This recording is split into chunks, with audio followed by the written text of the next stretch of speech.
Mims, and I've created this video to discuss the learning moments that I've experienced over the past 8 weeks and how I plan to use technology when I'm teaching. There have been so many things that I've learned. I wouldn't consider myself computer savvy, but I know a little bit about computers, but I never used any of the technologies that we used this past 8 weeks, and it was a little overwhelming at first, trying to master the technology and learn the content. But the more we did it, the more comfortable I got, and I started coming across a few technologies that I actually enjoyed working with. I enjoyed doing the voiceover PowerPoint, probably because it was one of the easiest.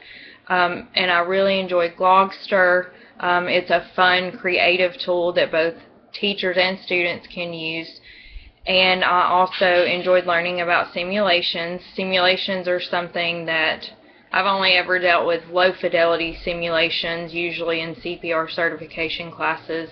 I've never seen a live high fidelity simulation, so that's something that I'm hoping that I get to learn more about as a teacher. Another thing that I really enjoyed was finding out that we're trying to shift to a student-centered approach versus a teacher-centered approach. And when you're used to the traditional way, and I've never really had a problem learning the traditional way, it can be kind of a challenge to basically change your whole point of view about what a teacher is. I'm starting to use the word facilitator more because I realize that will be what I'm really doing.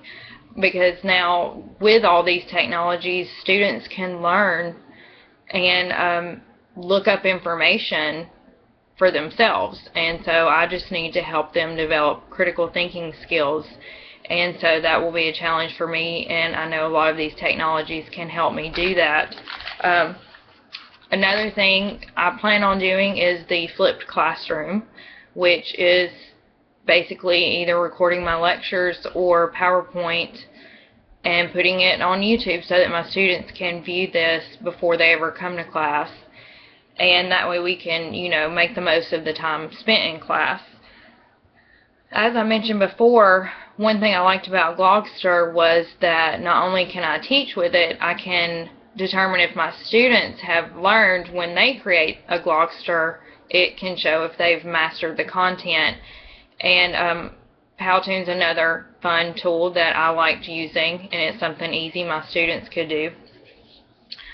Really, I'm hoping to just incorporate these technologies any way I can and not be so scared of them, because they've turned out to be some really good tools that can only enhance the learning experience and the teaching experience as well. Good luck to everyone. It's been a pleasure working with you, and I hope to see you all in another class.